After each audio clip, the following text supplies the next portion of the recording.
Then once I came out of my COVID slumber there, my COVID comeback, when God shook me and told me, hey, it's time to get serious, that's when Fireside really took off. We went from 12 locations about 2 years ago to, I think we have just under 60 now. We're adding about 5 per month. It's all about community. People want community. People need community. And so he showed me that with Fireside, it's create a community. So we call ourselves fire starters.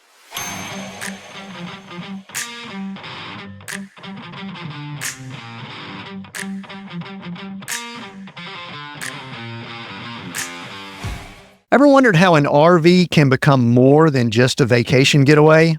Meet Garr Russell, founder and CEO of Fireside RV Rental. Starting as a new RV owner himself, Garr transformed his personal challenge into a groundbreaking business, creating the nation's first RV rental management company. Having lived in an RV for over 6 years myself, most people know that, I'm coming to you now from my RV Theo. I'm particularly excited to discover how Garr has driven the RV rental industry forward. Join us as we explore his journey from personal hardships to entrepreneurial triumph. Garr, welcome to Seat Go. Hey, Tim, great to chat with you. And hi, Mr. Theo. Yeah, we are in Theo. Do most people name their RVs? You know, we started doing that with our rentals, and we found that it really helps our renters. It helps us to keep our fleet straight. It helps our renters to kind of connect with the unit. And I named my RV the M3, the mobile memory maker. Well, Glory and I will have a faith discussion about things like we just finished up in Theopolis, or Theo, or theology, of course, is basically the root word for being in God or friend of God, etc. And so we said, you know what, we're just going to be in God at all times. That's our home, our all things. So welcome to Theos that are listening in here. So, hey, before we get going too far though, Garr, I want to kind of give first off, it's either an easy softball question or it's a tough one. So I'm going to give you a choice. Which one do you want to answer first? What do you do, or who are you? I definitely got to go with the who are you. Answer it. Who are you? Yeah, you know, that's one thing that the Lord convicted me of a couple of years ago as I was putting so much weight in what I do, especially as an entrepreneur. I was really defining myself by my success. And, you know, I would always say, build, scale, and sell. That's the model. That's what I do. And then finally God slapped me upside the head and he said, why do you want to keep starting over? All you're doing is building, scaling, and selling to prove to yourself and the world how awesome you think you are. And that's when really he just took me on this identity journey of who I am, right? And so that's why I definitely got to pick that question, because, man, I am a son of the Most High God.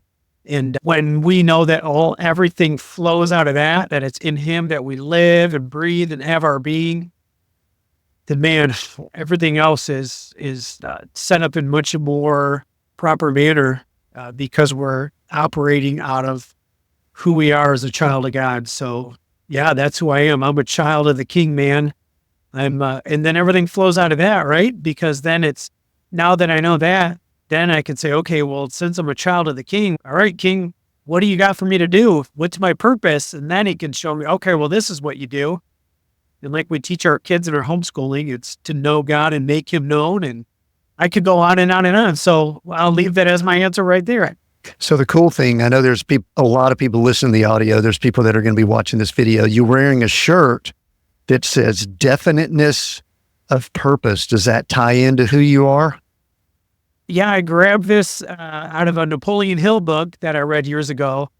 And this was actually a clothing line that I started with. It's called Mission Minded Messages. And it's just all positive messages on clothing. It's funny because I started this, I don't know how many months ago, and I just had my first sale last night. I was telling my kid, I just sold a hat online, you know. And it's funny because the hat that I sold is a hat that says, hey, y'all on it. You know, being down in the South now, everyone says y'all. So the first hat I sold out of all my clothing was like the one that had the least amount of mission behind or purpose behind the words. But anyway, I got to say. Yeah, that might tell us something about where culture is and where people, they maybe not everyone is into the definiteness of purpose and identity and things like that. But I think it's so valuable to kind of have this discussion before we go into business and some of your entrepreneur and your leadership journey and how you define success, things like that. And Garr, you mentioned the word identity, which when I hear that word, it's like bells go off in my head, because I've recognized in myself that I've probably carried some of that what you do pride for many years. And what's interesting, and we don't need to go over my story, we're talking your story today, is that I really do believe that Lord will strip all that away. Either we will take it away or it will be stripped away. Pride, I mean, do you have a little bit of a, I don't know, do you notice, I'll say your flesh or something, doing something when people ask you about being an entrepreneur or business owner? Are there some things that well up in you that you recognize may not be super healthy at times? Yeah, that's actually the biggest area of my life where the Lord's working on me right now. It's not so much in business, but it's more in my walk with the Lord. I'm very big into, I love to pray for people. I love to see God touch people and heal them. And I love to see the gifts of the Spirit flow and just the power of the Lord move. It's very easy to step into pride when the Lord uses you on something like that. You walk up and pray for somebody and they feel God's power, or God heals them in that moment. And the Lord just had us move churches several months ago. And we were very well settled in this church. We were right across the aisle from pastor. We were during prayer time. We knew that people wanted to pray with my wife and I because they knew that we knew how to pray, claim the scriptures. So anyway, the Lord's been taking me through this process at our new church where I'm nobody now. All that, credentials and all the whatever you call it was stripped away. And so it's, even on my Ben's Bible study now, it's like, I'm just waiting for the Lord to tell me when to share something instead of me getting excited that somebody sent something. And I'm like, oh man, I know a scripture I could share that'll really impress the group. It's been a really stripping season for me the last, maybe 3 months since we've been at this new church. And even for my wife, both of us, it's been very interesting. And the Lord just keeps telling me, you just serve and do what you're supposed to do and don't try to promote yourself. I'm a salesman. I mean, at the end of the day, if you're an entrepreneur, entrepreneurs, they can sell, we can market, we can close, we can do all the things, but then not doing that inside the church walls, just going in and just serving people. And even the people we're inviting over after Sunday service, like God's been showing me, like, hey, why did you pick that person to invite over? Why don't you invite that single mom over with their kids? And it's like, you're right, Lord. I think that's good. It's interesting. That's been part of my journey. For a while back, the Lord told me he wanted me to share and serve instead of sell. And instead of trying to impress people, which is part of what's baked into my flesh, I just want to impress. And I have this desire for significance. And he said, I'd really like for you to inspire. And he said, to do that, you got to learn all that. There's an example, two or three of the disciples arguing over who's going to be the greatest. And it kind of reminds me of kind of this discussion. And you know what? I think it's easy for entrepreneurs, business owners, people like that to slip into that. Would you agree? So it really is, especially when you're an entrepreneur, you're typically just a natural leader. And what I found is a kingdom-driven entrepreneur usually has the gift of giving because they understand that God made you to be an entrepreneur, to make money, to sow into the kingdom and build it. And so there's so many opportunities to step into pride, right? Or just to simply let it be known the need that you just met or the person that you just blessed or the seed that you just sowed. And it's been a very interesting last several months for us. But glory to God, that's the next step. That's the next step in sanctification for me in my journey. And I'm glad that. Thinking back, I want to get to your story. I just finished reading My Wheel of State, your book you wrote, From Lawnmowers to RVs, My Entrepreneurial Journey Filled with Faith, Failures, and Fun Times. It was a good, it wasn't, it was it was a good read. So obviously, like most, we'll call it entrepreneurs, you've had a lot of ups and downs. And so why don't we, especially in light of we're talking identity, we're talking about the Lord doing some work with you, and just in the last few months, which let's back up. Tell me some of the high points and low points of Garr's journey, the things you've been on, some things that you look back on and go, you know what, that was significant for who I am today. I think everything is, but what are some things that you know they were impactful? Yeah. The most recent that the Lord walked me through was alcohol. I was giving up alcohol. It had been, alcoholism runs very heavy in my family, not so much on my wife's side. And that kind of played into it as far as, justifying drinking. But COVID hit. And when COVID hit, and we weren't able to be as social as we wanted to be, my wife and I found that we started drinking a lot. The Lord convicted me of that. And we quit drinking. It was a year and a half ago, Mark, so maybe like a year and 8 months ago now or so, give or take.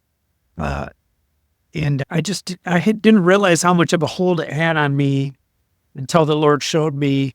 I was actually listening to Tony Robbins. He was talking about change, and the reason why people do and don't change is pain. Like, pain is the ultimate motivator in life. We won't make a change until it's too painful to stay in the current situation. And he said a good way to do that is to just simply stack up the pain to where our brain can make the decision to change. So I'm sitting there one day, my wife and I were arguing about something, and it was probably because I was drinking. It didn't go to an extreme, and that's part of what helped me justify it for so long, really, was, hey, I'm not beating my wife, I'm not drunk driving, I'm not right, I'm not doing all these things, I'm entrepreneur, blah, blah, blah. But then when I was like, okay, I want to be done with alcohol, I just sat down and I started writing out all these pain points. And the one that got me was, I have a teenage daughter. She's just about to turn 16. And so she's got this social life now, right? And that's part of the reason why we stopped full-time RVing, is like, okay, we got to settle down for a couple of years, let my daughter have somewhat of a normal life until she goes out to YWAM. She's going off to missionary training school here in the following September. And the thing that I wrote down was, if my daughter was to be in a situation where she felt uncomfortable and she called me to come get her, I wouldn't be able to do that because I was drunk. And so in an instant, I was able to give up alcohol.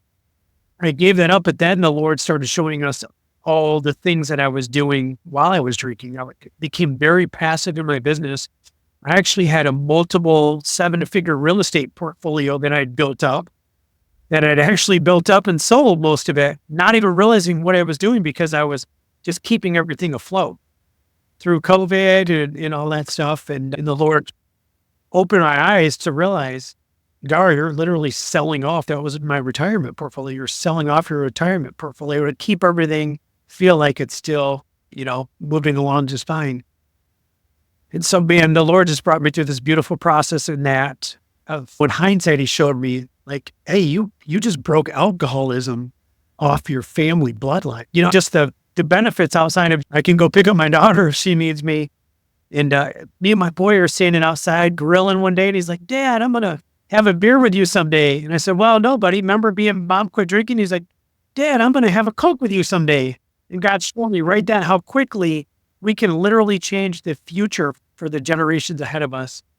So that's one of the most recent things that the Lord brought me through, which was just so beautiful. There's so many things that came out of Ackerman. Yeah, what's interesting about that, would you say, typically someone who has what we'll call that entrepreneurial gene, they're usually, sometimes, not always, but they're usually have a pretty hard work ethic, pretty strong. I'm guessing that you do. They also are quick to throw themselves into things. When they do things, they go all in. But I have found that they also have what many would consider an addictive nature. But would you say that in general, and I'm not saying this is a negative yet, I think it can be, but would you say in general you've got an addictive nature, that when you latch onto something, it's somewhat addictive? Is that accurate? Yeah, very much so. I would say it's almost like we teach our kids always about the flesh and the spirit, and okay, is this my flesh? Is this my spirit?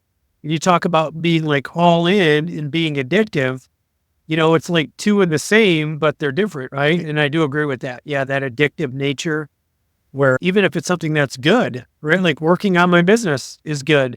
But when I'm working on my business 18 hours a day and I'm neglecting my family, well, that's not good. There's no balance there, So I definitely would agree with that statement that the addictive nature or the all-in personality is part of what makes an entrepreneur who they are, and realizing, okay, what side am I on right now, the all-in or the addictive? Yeah, and one of the things I noticed about myself, and this was broken for me, and back in 07, 08, when the real estate market crashed, was that I wasn't. I'm not really addicted to substance or anything like that. I was addicted to more. And so as a business person, as an entrepreneur, there isn't a place that you ever arrive at. It's just you're always craving and wanting more. So my journey has been attempting to be content and satisfied, which is not my nature. So, I mean, do you notice that? You're around a lot of business people, entrepreneurs, and you might be that way too. I mean, when I say the addiction to more, what comes to your mind? Yeah, very much so. I feel like it's honestly been about the last year that I've started to step out of the more into thinking more of the purpose and the legacy. And as an entrepreneur too, right? We're always seeing opportunities. There's always, and as well, I think about Ben that helps sell our franchises. He's 12, 13 years younger than me. He's on fire for business, and he's just always throwing all these ideas and opportunities and this and that. And he probably feels like, man, Garr's always shooting me down. Well, it's because Napoleon Hill, in his book, one of his books, he talks about once you hit your mid 40s to 60, it's almost like you hit your genius years where you start to get a little more methodical. You're not trying to prove everything to everyone. You're not jumping on every opportunity that comes your way. And I literally had 2 emails this morning for investment opportunities. And I said, no, let me think about it for a little. Let me pray about it for a little, because I'm not trying to prove anything to the world anymore.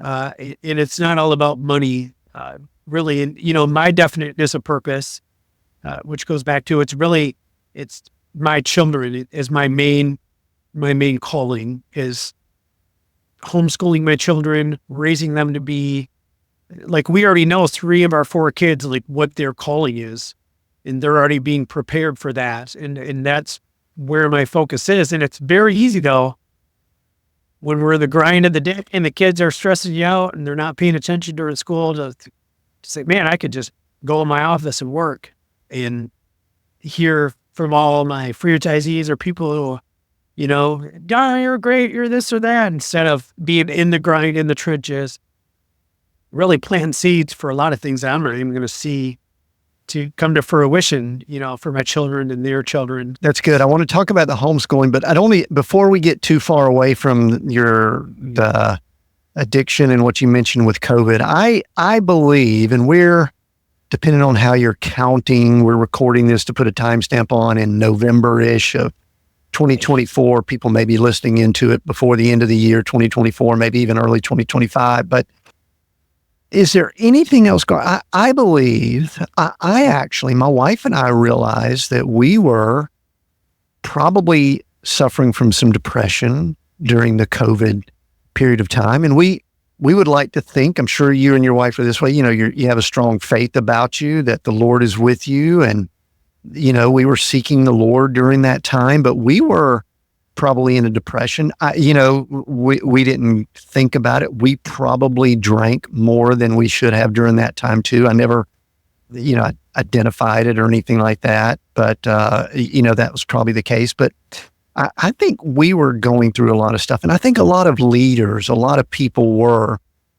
Anything that the Holy Spirit has for you to just share with people that might still be in a bit of a funk or malaise, or just, they haven't come out of it, gotten their groove back. I can't think of any other colloquialisms to use, because I think COVID did a number on culture. And also, anything you want to say to someone who might still be struggling? Yeah, it really did, and it really has. And there's so many people that are still being affected that literally their whole lifestyle has changed, and they don't know to tie it back to COVID. Uh, because honestly, they're not even taking the time to search their heart and say, okay, why am I at where I'm at today? What happened? It made me think of a book that helped me realize it. I read this book called Resilient by John Eldredge, and I'm reading through the book and I'm sitting there. I can remember it perfectly. I mean, I can remember so perfect right now. It chokes me up like I'm at, right? Because us guys, we're not as in touch with our emotions as our wives are, right? It's just fit. We're just not. We don't explore our emotions as much as our wives do. And I'm sitting at a breakfast restaurant with her, and I'm telling her about this book that I'm reading, and then I just start bawling. Like it just the domino finally tipped over my head that I am depressed, I am hopeless, I'm having all these feelings. And it just finally all came flooding out, and it shocked my wife a little bit because it literally was just a floodgate just open. Are you a crier or a weeper, or probably like me, is like if my kids ever see emotion, they go, "What's going on, Dad?" That's not typical for me. Is that typical for you? So I am the odd duck when it comes to that. One of my mantra, one of my things that I talk about that I repeat to myself daily is I like to be moved by emotions to the point of tears once a day. Okay. So I'm just weird like that. Like I just want to experience life so fully that, I look up at the sunrise and it brings me to a tear, or my daughter says something about something that brings me a tear. And so, yeah, I cry a lot. I cry probably, I do, I really do. But as far as identifying emotions and what I was going through, that whole process, like that for me, I took this book, and as I'm reading it, and even just, man, I've got a dear brother in the Lord of mine that still is not back in church, and it's weekly that him and I are communicating, and I'm like, dude, it's not even about you at this point. Like, you have a gift to minister to men. There's men that are missing out. In the other day, I'm reading in Hebrews 10:25 where it talks about, do not forsake the gathering of yourselves together. And everybody knows that part of the scripture, but it actually goes on. It's like, several sentences. And it says, even so more as the day appears. And I realize that, like, I'm hungry. And I used to think, man, there's so many holy huddles out there. Like, us Christians get together way too much. Like, we got to actually go out and do the work in the ministry. But God's been showing me an important part is actually we need to be getting together even more as the day appears. And man, COVID has done such a great job of separating Christians, of getting people to social media services. I just thought of that phrase, social media services, and going to church online and this and that. And so, I share that often. If you are not in fellowship, if you know that you're not where you were pre-2020, it's time to get quiet, get with the Lord, and say, Holy Spirit, where did this go wrong? What lie am I believing? What's going on? And man, just like us as men, when our wives are, I call it emptying the teapot, when the wife is emptying the teapot and you have all the answers, but they just want to empty the teapot anyway. They don't want your answer. They want their girlfriend to tell them the answer the next day. And then you get to say, honey, I told you that yesterday. Holy Spirit is just right there waiting to tell you the lie that you believed, the moment where it all changed, and to step back. Christine Kane, have you ever heard of Christine Kane? Yeah, out of Australia. Yeah, she did a message 6-8 months ago about not looking back, and it was about Lot and his family and how Lot's wife looked back. And she did, and it became a whole Bible study series and book and everything, and it was about COVID, and it just did a phenomenal job. Google that for those of y'all who feel like I call it your COVID comeback. For those of y'all who feel like you haven't made your COVID comeback yet, Google that message and listen to it. And I believe that'll be key to helping you step into back into life. I think the foundation of what I recognize, and I was like, I was crying out to the Lord and saying, Lord, what's going on and all that. I believe what was revealed to me, and I think everybody's got a personal journey, was that I put too much stock, too much faith, too much belief in what I'm going to call the Babylonian system instead of the kingdom of God. And, I would say, oh, yeah, I'm part of the kingdom of God. I'd done a long study when I was at a Bible school on kingdom of God. So I knew all about it, but I wasn't abiding in it. I was still hanging out in Babylon. And so when you look around and you see that system crumbling, you go, wait, what's going on? And you realize it was more a part of you than you really believe. Because one of the things we have as Christians is that we still do have it pretty good. We'll yell, we're being persecuted or prosecuted, whatever we want to say. But I mean, come on, we still have it pretty good. We could jump on and share our faith and all that kind of stuff. So that was for me. I needed to realize I had too much Babylon in me, and I needed to be, kingdom of God, where I know I've got my citizenship. I just wasn't really operating out of that. So one thing, Garr, and I don't know where all this story goes, but I think a lot of people during that time realized that they wanted to homeschool and do some different things with their kids.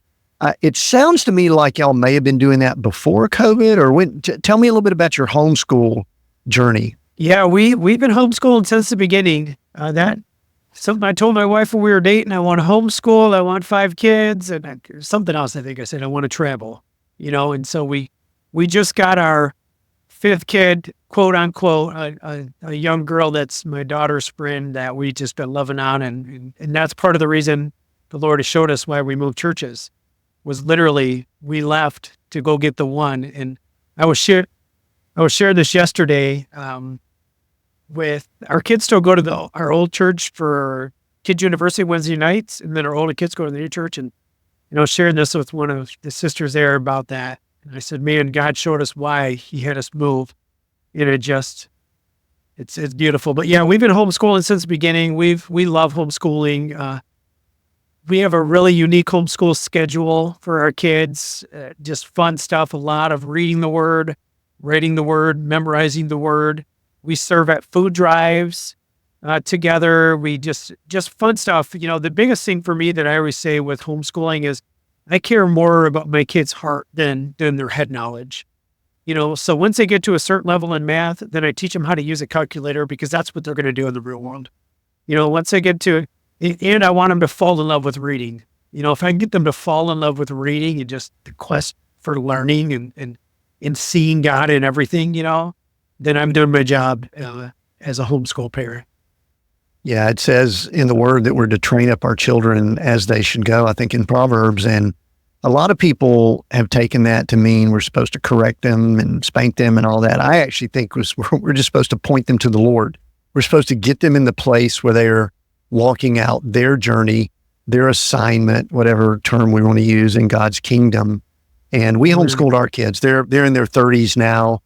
And we've got grandkids with our daughter, and I think she looks like she's going to be homeschooling them. And I believe, and I don't necessarily want to get political here, but with the new administration that was just elected, I think we're about to see a massive boom in the homeschool, because it's going to be not ostracized as much. It's probably going to be elevated.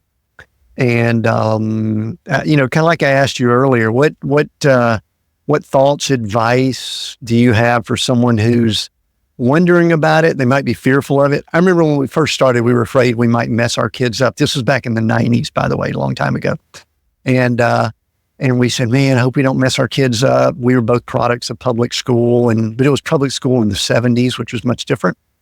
At Garr, we homeschooled for a year or so, and then they went to a private Christian school, and we realized how far ahead they were.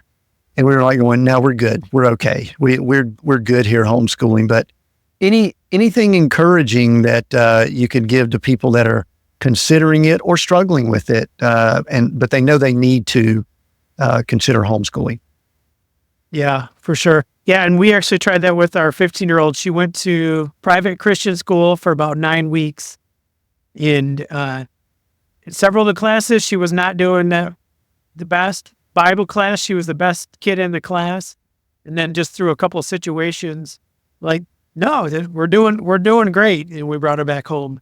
But I would encourage somebody that's considering homeschooling. The same was is I would encourage somebody that's considering starting a franchise with us, because a lot of the families that come on and join the Fireside family, they're working a full-time 9 to 5. They know they were called into entrepreneurship, but they don't know how it'll all work. Starting a business is scary.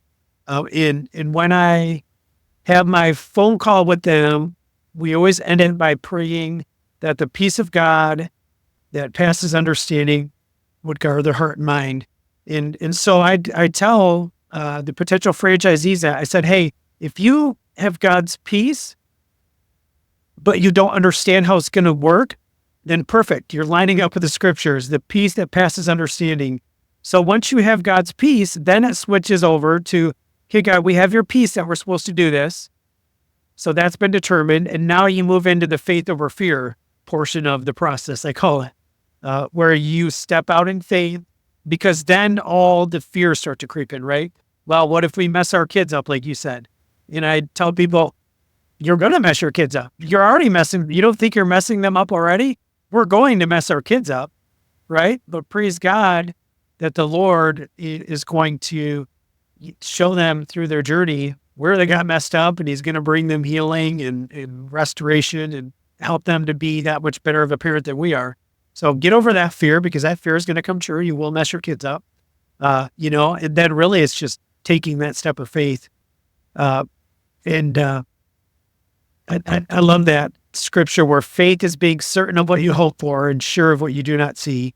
And if you hope for a child that's head over heels in love with the Lord and walking out their God-given purpose, and is prepared to do that, no education system outside of you is going to prepare them better. And why? Because your child learns in a specific way. Like, we have 2 children who are dyslexic. Nobody is going to teach our child better than us. Nobody's going to know when it's time to take a break and walk away. And the thing I love about this with parenting, I'm finishing up this book right now called Loving Your Kids on Purpose by Danny Silk. And it talks all about heart connection. And when you homeschool your kids and you have that heart connection with them, all the other stuff is going to work itself out. Because it's very rare for a child to go into a public school setting or any other school setting and get a heart connection with one, much less 5, 10 different teachers that they're assigned to. It's not going to happen. No one's going to steward your child's heart better than you are when you have their heart. The education piece, that comes along easy. I think a big thing for us is that we just wanted to be responsible for our children's growth, for their challenges versus, and this sounds harsh, if someone's got their kids in a school system, I don't mean this harsh, but turning your kids over and letting someone else raise them. And Garr, this fits in real with the business and entrepreneur, especially your franchisees that you brought up. We had our own business. This was in the mid-90s. And what we realized was that our kind of rut schedule was the kids going to school. I mean, they were, 6 a.m. is when it kind of got started, our day. And, 7 a.m., they were kind of either getting on the bus or getting to school. And then 3 p.m., sometimes later, they would come in. And even at a young age, they were bringing homework home, and we're going, what are they doing all day? This is like a grind for us. And so we realized it was kind of freeing up our time, which is really important for, I believe, business people. And also we just realized we were starting to live a different life than the masses were. And at some point along the way, I think your story goes, you got an RV, your wife wasn't super excited about it. And then but then later you actually lived and traveled in an RV. So tell me about that, because I believe it leads into the foundation. I believe it's God leading you into having an RV rental business, now franchise with 50 plus franchisees all over. So let's start easing into that story. That's the God turning pain into purpose, right? From homeschooling, the pain of seeing, hey, what would my children look like if I just handed them over? And that's the same scenario here. How my first business started, And then how this business started as well was literally, yeah, I bought my wife a camper for a 10-year wedding anniversary. We went camping. She was miserable. She said she was going home. In her defense, we had a toddler and one on the way. She was doing like 2 months. And I threw it up on Craigslist for rent. I thought, man, I own real estate and, I don't throw it for rent. So I threw it up for rent. And within a couple hours, I'm getting people that want to book it. And so instantly the light bulb came on, and one thing to the next, I started reaching out to friends and family and, hey, I'm renting my RV. You want me to rent yours for you? And this and that. It was the Lord taking pain and turning it into purpose. And that's really been my entrepreneurial journey. I had a credit counseling company that I owned for over a decade. And that was the pain of having to fix up my credit after I gave my life to the Lord. And I had all this, debt and credit issues and everything. Fixed up my credit, turned into me. Then got fired from my job for sharing my faith. I started a credit counseling company and then did that for over a decade. And it's so cool how, I guess to my quitting of drinking story, right? Pain is the ultimate motivator. I do think God, I don't know that he brings hardships on us, but when they occur, he's going to use them for his benefit. That might be the way I'd like to word it. And so were you like an RVer growing up? I mean, were you an outdoorsy guy? See, because my wife and I, we have been in Bible school for a few years. And when we finished up, we'd been traveling before that. My wife said, I think she'd been praying. She says, I think we're supposed to travel again, but I believe we're supposed to get an RV. Well, the joke is I grew up kind of in and around the city in Atlanta, Garr. I couldn't even spell RV. Like, I don't even know anything about it. And so, you know how this works out. A month or two later, we bought one sight unseen, not far from you down there in Sarasota, Florida, went and picked it up and gutted the inside. I showed it to you here before we got started. And so it's been our home now for 6 years. That's kind of the way those stories go. But were you a camper, outdoorsy guy growing up? I really wasn't. I didn't have my first RV. Well, when my wife and I first got married, we went camping with some friends that had a camper. We slept in a tent. And, and it rained that night. So you only need to experience that once to know, okay, I'm definitely not a tenter. And then we bought this like 1980s Class C, super old Class C. I think we paid like $5,000 for it. And then that started our camping journey. And yeah, we just fell in love with it. My boy Noah, yesterday was just saying, Dad, when are we hitting the road? Because we've been in this house for 2 years now. And they're ready to go. They're ready to get back on the road. How long were you living in an RV? Give me a little bit of the RV life. About 5 years. We kind of cheated though, being that we have an RV rental company. We had an RV sitting up on a lake in Michigan. Then we had an RV sitting at this ranch down here in Florida, like a big, huge 42 DL park model. And then we'd get in an RV and drive between the two and, this and that. Maybe we'd go stay at an Airbnb. So we weren't the true, hardcore full timers, but people get on, you go to some of these Facebook groups, full-time RVing and stuff like that. And people sometimes get ticked if like we're in Arizona right now. And you know what? We'll probably hang out here until the weather starts getting warmer, and then we'll migrate north, and we might stay in the Black Hills for a few months. So we're not like burning up the road. We're not. I don't like, I see somebody come in, unpack the grills out, everything like that, and then I'm like, oh, they look like they're going to stick around for a while. No, Garr. And then the next day they're packing it back up and they're on the road. I don't like that at all. Also, but it is. So what'd you learn about yourself while y'all were RVing? What's something that you like go, you know what, this is something I like or I don't like? Yeah. I love adventure. I love the change of scenery.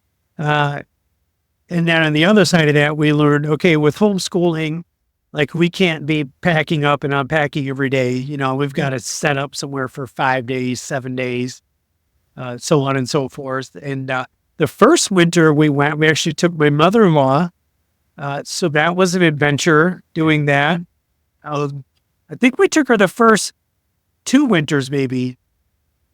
And then she didn't get invited anymore. It got a little crowded, but we did take her a couple summers ago up to Maine and around Maine. So that was fun. But yeah, we learned, we love people. We love exploring. We love, just the conversations.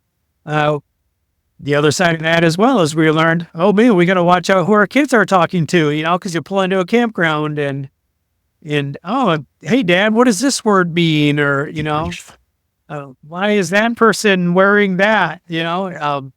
So little shocks of life here and there. But for the most part, I mean, RVing community is just such great people, and yeah, it really is. Like I said, I can't wait to get back on the road again. What's a cool spot you went to that you say, like, you know what, everybody needs to go here? Where would it be, man? Give us a good recommendation. Probably our top spot is La Jolla Beach in California. Mm. Yeah, that was just, and I don't even think it's funny because most of the spots we planned to go, like outside of the campgrounds, like most of we'll stop and see this and that. Like we never did that. It was my wife would plan out this great route and then I would do something totally opposite. But La Jolla Beach was just something we stumbled upon, and there's the sea lions and all that is just right there. It's super natural. There's no like guardrails and fences, and it was almost a little too natural because there's people from like, overseas, and they're like climbing down onto the slippery rocks, trying to take a selfie with, a sea lion and stuff. That was just one of those moments. Joshua Tree was amazing. I'm trying to think of this park we were at, and it was my mother-in-law was in with the two littles. My wife and I were going to go with the two olders and hike up this mountain. And so we go hike up this mountain. We're standing at the top, and we're looking down at the one lane in, one lane out. And all of a sudden I see this RV go by. I said, look, that RV, it looks just like our RV. And then it goes by, and I said, that's weird. It has the same exact colored bike on the back. That is crazy. And then all of a sudden, it must have been completely gone.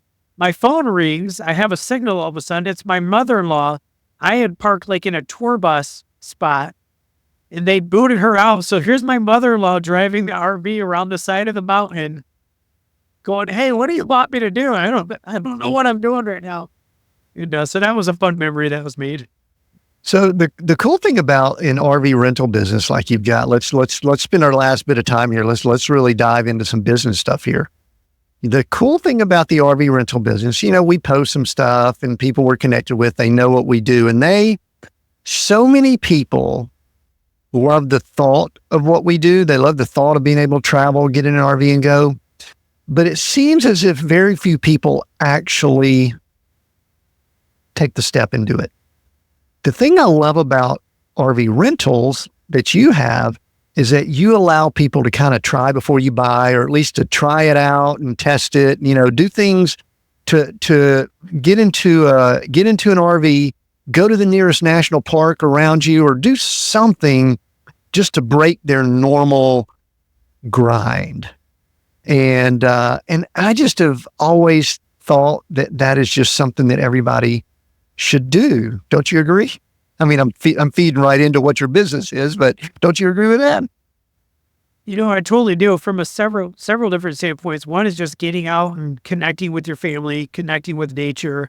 The other standpoint is people will go buy an RV and then they realize, oh man, this isn't even the floor plan we wanted. We actually wanted a drivable. This is too big. This is too small. Whatever the case is. That's actually how we end up with a lot of RVs in our fleet, because we're a management company. So we don't own any of the inventory. It's other people's RVs that we rent out for them on their behalf. We literally get people with a couple $100,000 RV, and they're like, hey, here's the keys. We want to stay married. We took a road trip together. It was the worst thing and we can't sell it because it was a zero down especially during COVID. I mean, heck, you could buy an RV on a 20, 30-year financing. So yeah, I think that's great from several standpoints. And when we first started, the heart was really helping other people connect with the family and outdoors. And then we realized, man, there's so many facets to it. And that's part of why I call it real estate, because really it's a house on wheels, right? So we're renting RVs to people that are going camping and going on road trips. but we're also renting RVs during COVID, it was mobile quarantine units. It was mobile testing stations. It was quarantine units for power plants up in Michigan. It's for NASCAR races and music festivals and equestrian events and the hurricane. We have a bunch of RVs sitting in Asheville, North Carolina right now for temporary housing. The list just goes on and on and on. It's such a multifaceted purpose. But yeah, and especially today's, I don't know if you call it millennials, like they want experiences over ownership. So what a way to do that, right? Like you think of it, it was Airbnb, but now you can go on Turo and you can rent somebody's car. You can go on a website called Swimly. You can rent somebody's swimming pool. You can go rent somebody's yard for your dog to run around. Why not rent somebody's RV so you can go experience RVing and not have the ownership? Yeah, I've, especially over the last 12, 14 years, have gotten so in the mindset. It's also a spiritual thing. I don't think I have to own everything. It's not that important for me to be an owner. In fact, I'm more leaning towards I'm really a steward over most of the things I have anyway, that just the name on the deed or title or anything like that is really not that critical. And I would almost like to just steward things versus owning it. And I think your model really feeds into that. So give me though, I know I read it in the book, my real estate story here, but give the audience just a brief, the get started story. It's like, okay, you had an RV, you obviously done some, but at some point, and you have a background in real estate business, which I do think helps. We've got a background in real estate also. At some point you said, and I know there's other companies out there that own fleets and rent out like the Cruise Americas and things like that, but you had a different thought. Tell me about that and how that came to be early on. And give me a timestamp. When was this? Yeah, it was 2016 is when we started. And really what it was with me having started, scaled, and sold businesses, one of the things that God gifted me in is systems, processes, automation, finding the right person, putting them into a role. And so once my RV started renting, and then I reached out to a couple of friends, and it was on from there. I'm like, okay, so I need my documents, I need my website. So I built all that up fairly quick. And then it was test the model. So we were in some Facebook groups for this industry. So just like there's Airbnb for renting out your home, for RVs, there's RVshare.com, outdoorsy.com. Those are the two major platforms. So they had Facebook groups for the owners to communicate. So I was just giving value to the community, talking about what I'm doing, answering questions for people. And then I met Kim in the Upper Peninsula, Michigan. He's like, hey, Ed, why don't you start another branch? I'll start it for you. So I messaged Kim. I said, yeah, let's give it a shot. You'll launch a branch. I won't charge anything, and I'll kind of practice on you. So we did that. Kim's still with us today. And then it went to just treating others and showing others. Then it was a business in a box. Back up a little bit. Then what happened is, my wife is miserably pregnant, and that's how this all started. Hot, going home. Well, fast forward 2 months down the road, all of our kids are born by C-section. So we go to check into the hospital to have number 4, Isabella, and we're used to the process now. It's an hour later, you're back in the room, you're settled in, and I'm saying this to justify what I'm about to say next. So we get settled back in the room. I kiss my wife on the head. I'm like, all right, love, I'll be right back.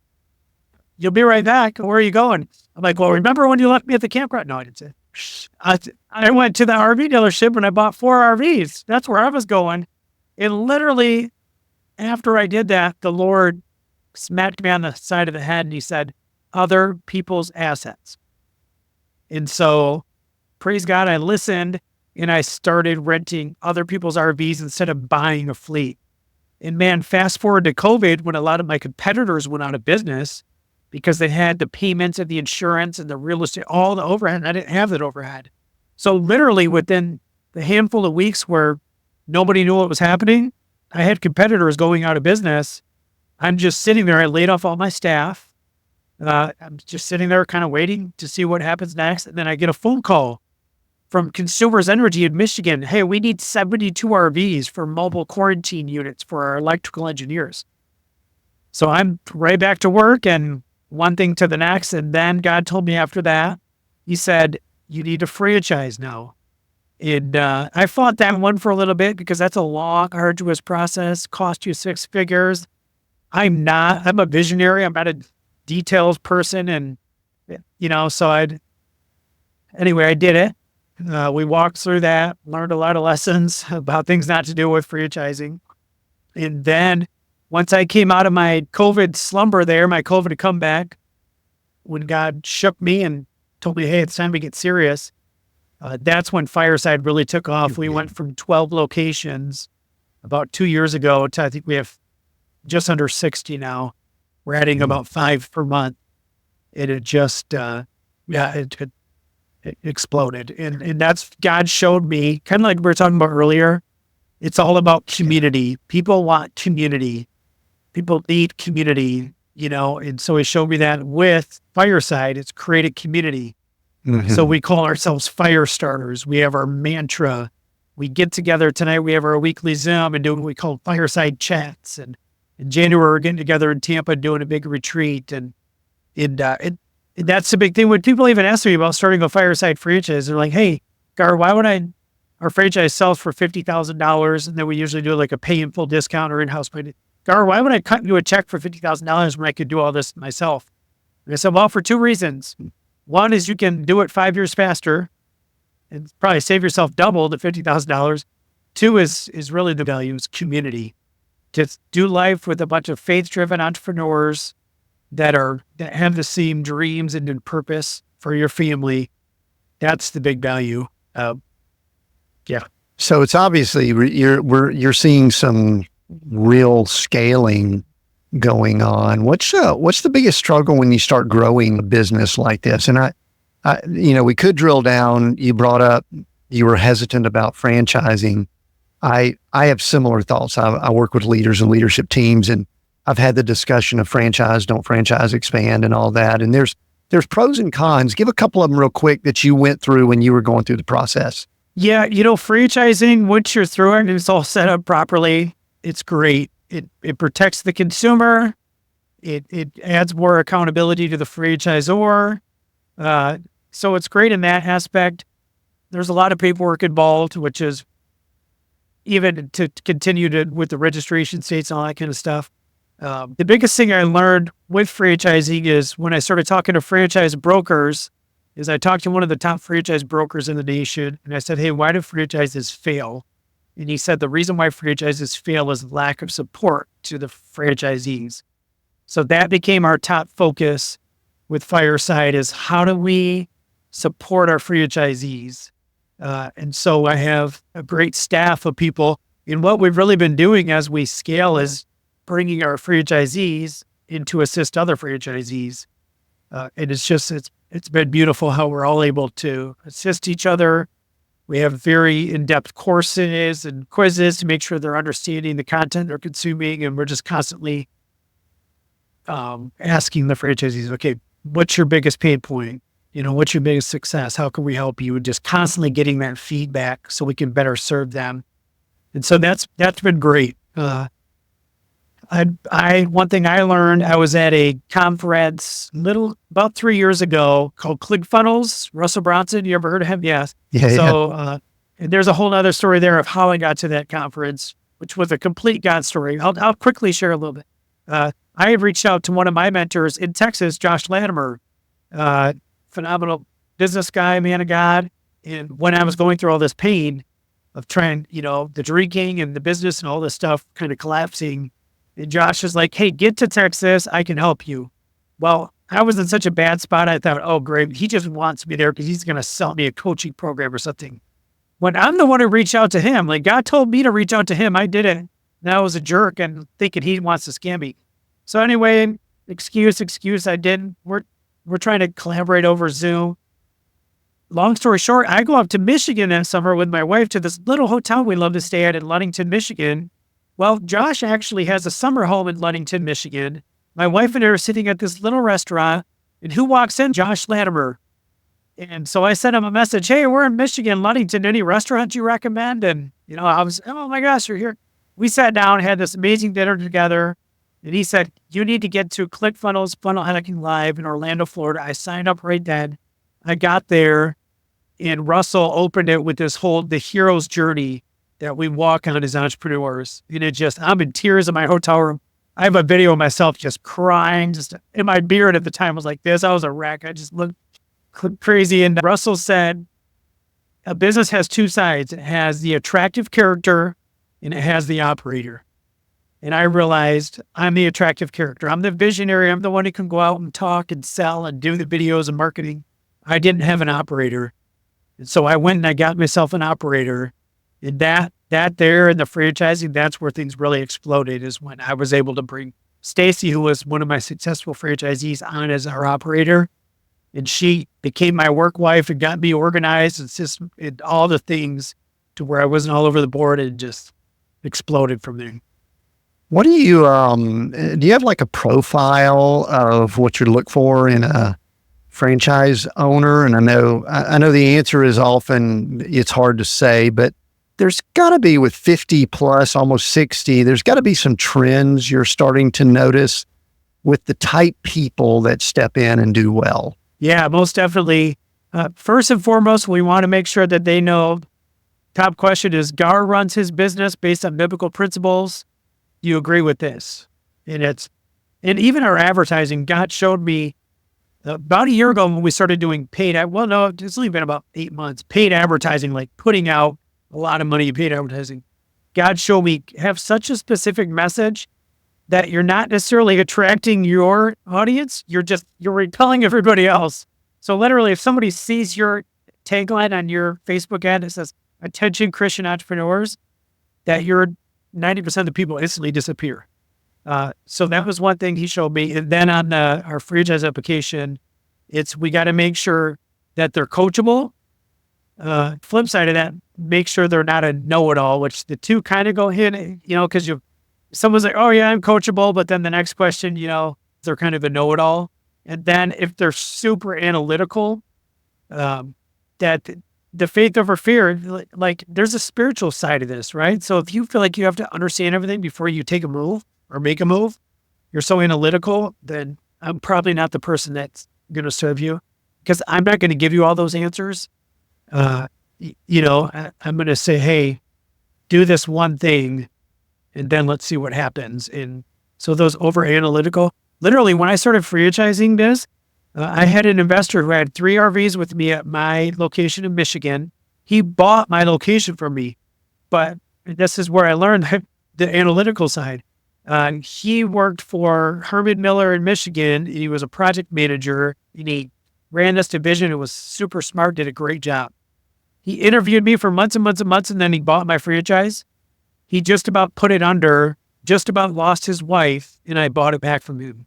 Why? Because he came in and he tore everything down and he started from square one and tried to rebuild and he worked himself into this horrible situation because he was so analytical and didn't trust the process. And that's one of Russell Brunson's sayings, trust the process. Do what Russell says is one of his famous sayings. Do what Russell says. Like, you don't have to know. And I love how it intermingles with the spiritual and the natural there, because isn't that how the Lord is? Like, walk by faith, not by sight. Send the $5,000 check to this person, or do whatever it is. It's faith over fear, and it's so cool to be able to coach people on the spiritual side, right? Because you can just say, "Hey, did you do the one thing I told you to do? Go do it." And then the Lord, because one thing that God has really shown me in entrepreneurship that I love about Christian entrepreneurship is when you take that step, just like in marriage or parenting or anything else, then the Lord says, okay, you're taking that step. Hold on a second here. There's something inside of you. There's a lie, there's a hurt, there's a pain, there's a wound. Let me bring that to surface and heal it and change the way that you think. Then I can bring you into the next step. And that's the beauty of entrepreneurship. Like, sucks all of that all into one pretty little package. Yeah. There's so many cool things I love about the story. Number one, that you're just in the RV industry, and I'm sitting here broadcasting from an RV and have RVs all around me here. And then secondly, that you're in the entrepreneur space where you're helping other people. I love the community aspect, the way you speak about that, because not everyone does that with franchises. Sometimes it's you sell it, here's our system, the business in a box, but there's not the community around it. And I really believe this is something that I believe is coming out of COVID. More people want to be part of a community. And you brought up church and all earlier. Yeah, it is that physical building, but we also saw some stuff with churches that were a little bit bothersome back during COVID, that it could be that the future are communities like you're creating with Fireside.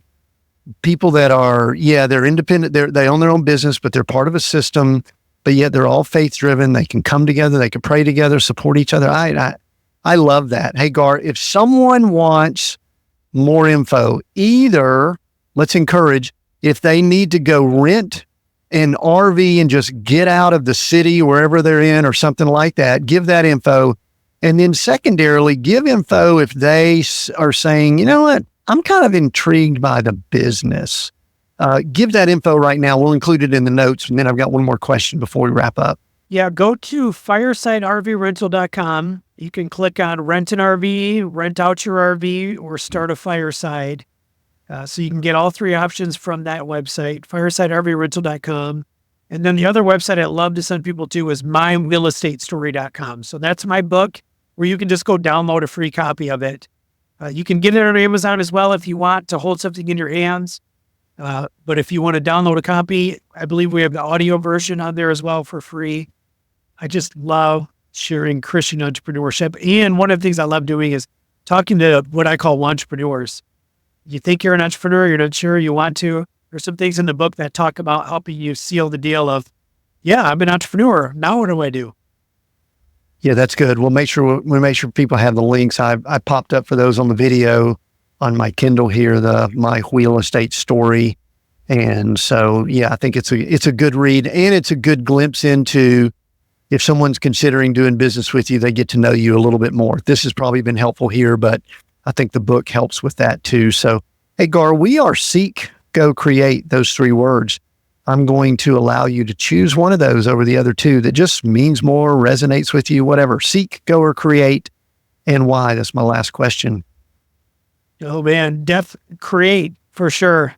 I've really been studying this here the last several months about creation, being created in God's image. And then to even take it a step further, when we create, we use our imagination, right? And I just got done reading this book by Andrew Womack called The Power of Our Imagination. And he talks about in Genesis 6, when they're building the Tower of Babel, and God's like, hey, we got to do something about this, because if people come together, there's nothing they can't do. And one of the words in there that he uses, it's the same word when it says, faith is being certain of what we hope for. So the word hope is actually imagination, comes from the Hebrew word yetzer, and it's just the beauty of our imagination, how we can literally just create from our imagination and anything. My 8-year-old was just talking about this yesterday. Like, so Dad, anything I think of in my mind, like I could probably do it. Like I could probably make it happen if I'm imagining it. And I'm like, yeah, honey, you can. And so, yeah, create. It's got to be creative. Yeah, that's good. Kind of reminds me, you brought up Napoleon Hill a few times. Whatever the mind can conceive and believe, it can achieve. So that's good. Man, what a great conversation, Garr. I knew I'd love it because there's so many parts of your story that resonate with me personally. Make sure that you go get a copy of the book, either via his website, but My Real Estate Story, From Lawnmowers to RVs, My Entrepreneurial Journey, filled with faith, failures, and fun times. I appreciate Garr having the conversation. Go check out some of his stuff. Go check it out. And especially if you're interested in the RV rental, I think that's something that everybody, if you haven't done it, go rent an RV and get out. Just go do stuff. And of course, if you're interested in the business, check with him on that too. We're Seek, Go, Create here. We've got new episodes every Monday. We're on YouTube on all the platforms. I highly encourage you, especially if you're on YouTube, jump down, make some comments. Let us know you listened, questions, whatever. We love to hear. If you disagree with anything, I'm okay with that. Had an eschatology one recently that it kind of blew up on all the background because people want to argue over that kind of stuff. So anyway, love to hear from you. Please share these episodes. It's how we get the word out.